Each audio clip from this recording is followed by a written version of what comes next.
5 दिनों तक चलने वाले दीपावली के महापर्व में धनतेरस का त्योहार सबसे पहले दिन मनाया जाता है और हिंदू पौराणिक मान्यता के अनुसार धनतेरस की तिथि पर भगवान धन्वंतरी का जन्म हुआ था।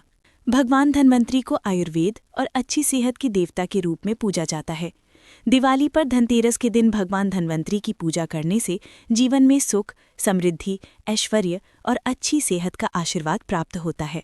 साथ ही इस दिन खरीदारी करना भी बहुत शुभ माना जाता है। धनतेरस के दिन हर तरह के शुभ कार्य प्रारंभ किए जा सकते हैं। इस दिन विशेष रूप से सोना और चांदी के आभूषण या नए बर्तन आदि खरीदे जाते हैं। धनतेरस के दिन इस प्रकार की विशेष चीज़ें खरीदने पर माँ लक्ष्मी जी का आशीर्वाद मिलता है। ऐसी मान्यता है कि धनतेरस के दिन हम जिस भी वस्तु की खरीदारी करके लाते हैं उसमें 13 गुना की वृद्धि होती है। इसलिए आपको ध्यान रखना है कि कोई भी ऐसी गलती न करें, ऐसी वस्तु खरीद कर न लाएं जिससे कि अशुभता आ जाए। तो धनतेरस के दिन ये चीज़ कौन सी है? खासकर हम आज की वीडियो में आपको बताएंगे कि आपको इन 13 विशेष चीज़ों में से आपको कुछ न कुछ वस्तुएं खरीदनी ही चाहिए। अगर आप इन सभी 13 वस्तुएं ना खरीद पाएं तो इनमें से जो भी आपकी सामर्थ्य हो वो वस्तु आप घर पर खरीद कर ला सकते हैं। धनतेरस के दिन माँ लक्ष्मी जी, कुबेर देवता और धन्वंतरी भगवान की पूजा करने से घर हमेशा धन धान्य, सुख सुविधा और वैभव से भरा रहता है। धनतेरस के दिन जो लोग सोने चांदी से बने हुए आभूषण या सोना चांदी न खरीद पाएं, उन्हें भी इस दिन कुछ ना कुछ चीज़ें अवश्य ही खरीदनी चाहिए।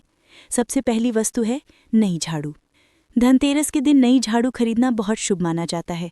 झाड़ू को माँ लक्ष्मी जी का प्रतीक माना जाता है और ऐसा माना जाता है कि नई झाड़ू से धनतेरस के दिन पहले पूजा करके फिर उसका प्रयोग करने से घर की सारी नकारात्मक ऊर्जा दूर हो जाती है और घर में सुख समृद्धि का वास हो जाता है।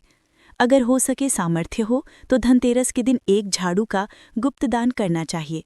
इसे आप मंदिर में, किसी चौराहे पर या ऐसी जगह पर जहां से कोई भी ज़रूरतमंद व्यक्ति इस झाड़ू को उठाकर ले जाए, वहां पर आपको रख देना चाहिए। दूसरी वस्तु है साबुत धनिया। धनतेरस के दिन आप कुछ लेकर आएं या ना आएं, साबुत धनिया तो हर कोई ला सकता है।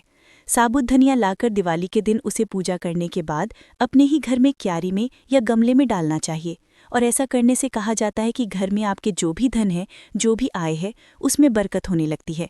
अगर आए दिन अनावश्यक रूप से खर्चे होते हों तो उसमें भी रोक लग जाती है। इस दिन नमक भी खरीद कर लानी चाहिए। नमक अगर आप डली वाला लाते हैं तो और भी शुभ है, लेकिन आजकल डली वाला नमक मिलना हर जगह मुमकिन नहीं होता है। तो आप जो भी नमक आपको मिल पाता हो वो नमक आप इस दिन घर पर लेकर आएं। धनतेरस से लेकर दिवाली के अगले दिन गोवर्धन और भाई दूज तक आप इसी नमक का प्रयोग करें और इन 5 दिनों तक लगातार आपको नमक का पोछा भी घर में लगाना चाहिए। ऐसा करने से एक तो दरिद्रता दूर हो जाती है और घर से नकारात्मक ऊर्जा भी दूर हो जाती। चौथी वस्तु जो आपको घर पर लानी चाहिए वो है गोमती चक्र। कहते हैं कि जिस घर में गोमती चक्र होता है वहाँ सुख, सौभाग्य और समृद्धि की वृद्धि होती है।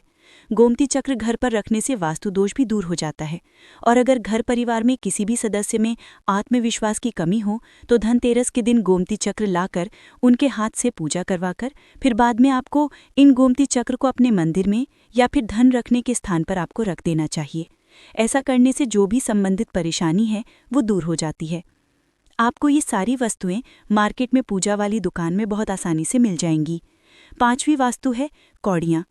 कौड़ियाँ आपको सफ़ेद, भूरी, पीली चितकबरी मिल जाएंगी, लेकिन आपको 2 कौड़ी लानी है। वो या तो सफ़ेद लेकर आएं या फिर पीले रंग की कौड़ियाँ लेकर आएं। कहते हैं जिस घर में कौड़ियाँ होती हैं वहाँ पर माँ लक्ष्मी जी हमेशा वास करती हैं।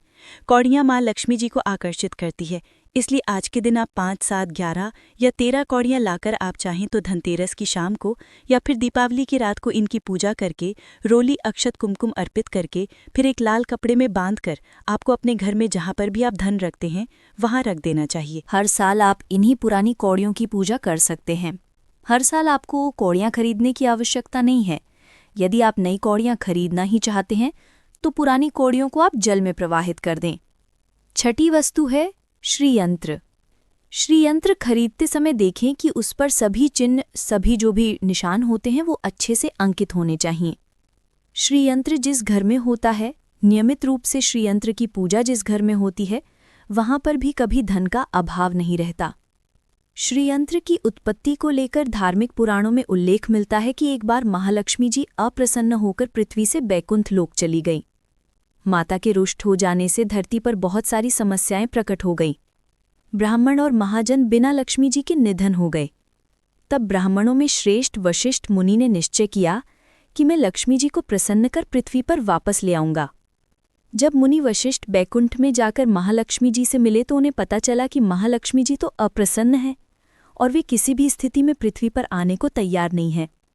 तब वशिष्ठ जी ने वहीं पर बैठकर भगवान विष्णु की आराधना शुरू कर दी। नारायण ने प्रसन्न होकर मुनि वशिष्ठ को अपने दर्शन दिए। वशिष्ठ जी ने श्रीहरि विष्णु से कहा कि हम पृथ्वी पर बिना लक्ष्मी जी के बहुत दुखी हैं। हमारे सारे आश्रम उजड़ गए, धरती पर वैभव खत्म होने वाला है। ये सुनकर भगवान विष्णु वशिष्ठ मुनि को साथ लेकर महालक्ष्मी जी के पास गए और उन्हें मनाने की कोशिश की, लेकिन फिर भी महालक्ष्मी जी नहीं मानी। तब उन्होंने कहा कि मैं किसी भी स्थिति में पृथ्वी पर वापस जाने को तैयार ही नहीं हूं। जब चारों दिशाओं में महालक्ष्मी जी के पृथ्वी पर वापस न आने की बात फैल गई, तब देवताओं के गुरु बृहस्पति जी ने एक युक्ति सुझाई। उन्होंने कहा कि अब श्रीयंत्र साधना ही एकमात्र उपाय बचा है जिससे महालक्ष्मी जी को धरती पर आना ही पड़ेगा। गुरु बृहस्पति जी के निर्देशों से श्रीहरि ने धातु पर श्रीयंत्र का निर्माण किया और उसे मंत्र सिद्ध प्राण प्रतिष्ठा युक्त करते हुए दीपावली के 2 दिन पूर्व धनत्रयोदशी को श्रीयंत्र पर स्थापित करके विधि विधान से उसका पूजन किया। पूजन समाप्त होते माता लक्ष्मी जी को वहां आना ही पड़ा और वे बोलीं कि मैं किसी भी स्थिति में यहां आने के लिए तैयार नहीं थी, ये मेरा प्रण था, परंतु बृहस्पति जी की युक्ति से मुझे आना ही पड़ा। श्रीयंत्र मेरा आधार है और इसी में मेरी आत्मा भी बसती है। यही कारण है कि धनतेरस के दिन श्रीयंत्र खरीदना चाहिए और अपने घर में स्थापित करना चाहिए। 7वीं वस्तु है 7मुखी रुद्राक्ष की माला या फिर 7मुखी रुद्राक्ष। अगर आप धनतेरस के दिन 7मुखी रुद्राक्ष को घर पर लाते हैं और फिर उसकी विधि विधान से पूजा करते हैं या भगवान शिव की पूजा में आप इस रुद्राक्ष को प्रयोग करते हैं, किसी भी मंत्र का जाप करते हैं, तो उससे भी आपके घर में कभी परेशानी नहीं आती, किसी प्रकार का कोई अकाल मृत्यु का भय नहीं रहता, क्योंकि दीपावली दीपों का त्योहार होता है और इस दिन अपने घर में सामर्थ्य के अनुसार दीपक जलाए जाते हैं।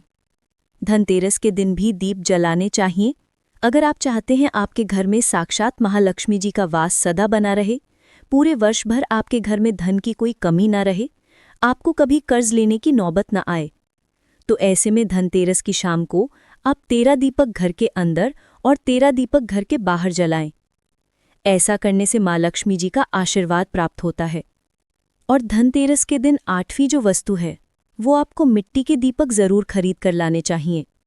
मिट्टी के दीपक आप अपने सामर्थ्य के अनुसार खरीद कर लाने चाहिए। अगर हो सके तो किसी ज़रूरतमंद को, जहां पर धन का अभाव हो, ऐसे घर में आप मिट्टी के दीपक का तेल सहित और बाती सहित, रुई सहित दान भी कर सकते हैं।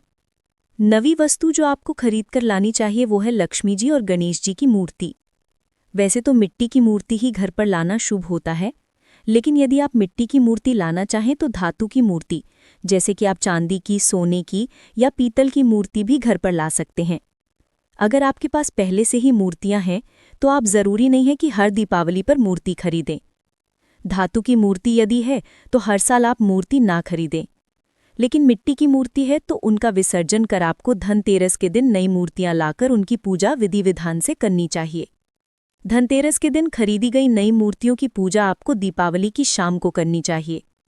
धनतेरस के दिन आप भगवान गणेश और माँ लक्ष्मी जी की जो मूर्ति खरीदें वो खरीदते समय ये ध्यान रखें कि दोनों मूर्ति अलग अलग होनी चाहिए और दोनों ही मूर्ति में भगवान गणेश और लक्ष्मी जी बैठी हुई मुद्रा में हों। अगर आप खड़ी मुद्रा वाली मूर्तियां लेकर आते हैं तो ऐसे में धन का बहाव आपके घर में लगातार बना रह सकता है। और आपको ध्यान रखना है कि जो मूर्तियां आप लेकर आएं वो कहीं से भी खंडित ना हो, टूटी हुई ना हो। गणेश जी की प्रतिमा खरीदते समय ध्यान रखें कि उनकी जो सूंड है वो बाईं तरफ मुड़ी हुई हो और उनका वाहन मूषक भी उस मूर्ति में ज़रूर बना हो। और भगवान गणेश की एक हाथ में लड्डू या मोदक भी होना चाहिए। और माँ लक्ष्मी जी की जो मूर्ति है वो कमल के फूल पर विराजित होनी चाहिए और उनके हाथ में सिक्के हो या फिर सिक्के गिरने वाली अवस्था में हो। ऐसी मूर्तियां घर पर लाना बहुत शुभ होता है। बहुत से लोग आज के दिन उल्लू पर विराजमान मूर्ति या फिर तस्वीर घर पर लेकर आते हैं, लेकिन आपको हाथी या फिर कमल के फूल पर विराजमान लक्ष्मी जी की मूर्ति या तस्वीर ही घर पर लानी चाहिए। कभी भी प्लास्टिक ऑफ पेरिस, जिसे पीओपी कहते हैं, प्लास्टिक की मूर्तियां इस दिन नहीं खरीदनी चाहिए और ना ही पूजा में उनका प्रयोग करना चाहिए। आप केवल मिट्टी की या फिर धातु की मूर्ति ही लेकर आएं। अष्ट धातु की मूर्ति भी आप ला सकते हैं। धनतेरस के दिन आपको जो 10वीं वस्तु खरीदनी चाहिए वो है कुबेर यंत्र। कुबेर यंत्र जिस घर में होता है वहाँ पर धन के देवता कुबेर का वास होता है। साथ ही माँ लक्ष्मी जी भी वहाँ पर वास करती हैं। आपको उत्तर दिशा में धन कुबेर यंत्र की स्थापना करनी चाहिए। इस दिशा का सही निर्माण परिवार में समृद्धि और खुशियों को लेकर आता है। साथ ही अगर आपके घर में किसी तरह का कोई वास्तु दोष है तो वो दोष भी दूर हो जाएगा और व्यापार में, आपके कारोबार में खूब बरकत भी होगी। कई बार लोग खूब मेहनत करने के बाद भी इतना धन नहीं कमा पाते जितनी आप मेहनत करते हैं, और मेहनत करने के बाद भी आपकी धन की तिजोरी खाली रहती है। तो उसे पूरा साल भरा रखने के लिए आपको धनतेरस के दिन और दिवाली के दिन कुबेर यंत्र की विधि विधान से पूजा भी करनी चाहिए। कुबेर देवता के मंत्र ओम यक्षराज विद्महे धीमहि तन्नो कुबेर प्रचोदयात् का कम से कम 1 माला या 51 बार जाप करना चाहिए। 11वीं वस्तु है सोने चांदी के आभूषण या फिर सिक्का।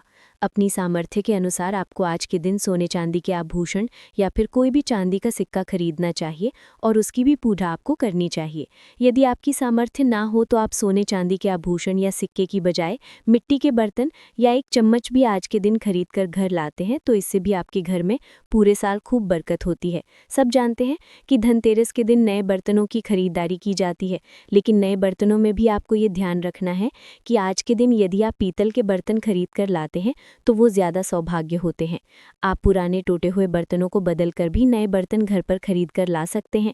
जिसकी यदि सामर्थ्य बर्तन खरीदने की ना हो तो उन्हें आज के दिन केवल पूजा से संबंधित जो भी सामग्री है वो खरीद कर घर लानी चाहिए।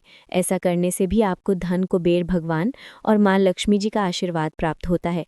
जिसकी अगर सामर्थ्य हो तो वो अपने सामर्थ्य के अनुसार इस दिन कुछ भी चाहे वो खरीद सकता है। लेकिन बर्तनों में आपको लोहे के बर्तन इस दिन भूल से भी नहीं खरीदने चाहिए। लोहे के बर्तन खरीदने से एक तो शनि दोष लगता है, शनि ग्रह से संबंधित परेशानियां आपके जीवन में, आपकी कुंडली में, घर परिवार में आ सकती हैं और राहु केतु ग्रह भी बलवान हो जाते हैं। 13वीं वस्तु है पूजा का सामान और धार्मिक पुस्तकें।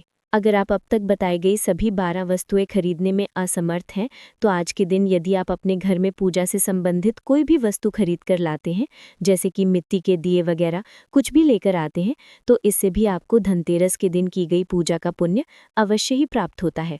अगर आपको पूजा से संबंधित कोई सामान लाना है, जैसे कि रूली, अक्षत, कुमकुम, कलावा या फिर कोई भी सामान, लौंग, इलायची, पान, सुपारी, बताशा, तो वो भी आप खरीद कर ला सकते हैं। इसके अलावा आप धार्मिक पुस्तकों में, जैसे कि व्रत कथाएं हैं या फिर पूरे हफ्ते पढ़ने वाले जो व्रत त्योहार हैं, आरती की किताब है, और अगर आप पढ़ते हो तो आप पुराण भी अपने घर पर ला सकते हैं। और पुराण घर पर लाने के बाद जब भी आपको समय हो तो खुद भी पढ़ना चाहिए और दूसरों को भी पढ़कर सुनाना चाहिए। यदि आप सभी वस्तुएं, यदि आप इनमें से कुछ भी या सारी वस्तुएं भी खरीद कर लाते हैं तो उससे कहा जाता है कि आपके घर में पूरे वर्ष माँ लक्ष्मी जी की कृपा बनी रहती है। घर में कभी भी आपको कर्ज लेने की स्थिति नहीं आएगी। आप जितना भी कमाएंगे उसमें आपको 13 गुना की वृद्धि मिलेगी। अगर आज के वीडियो में दी गई जानकारी आपको पसंद आए तो कमेंट ज़रूर करें और रोज़ ऐसे ही वीडियो को सुनने के लिए अपने चैनल को सब्सक्राइब करें।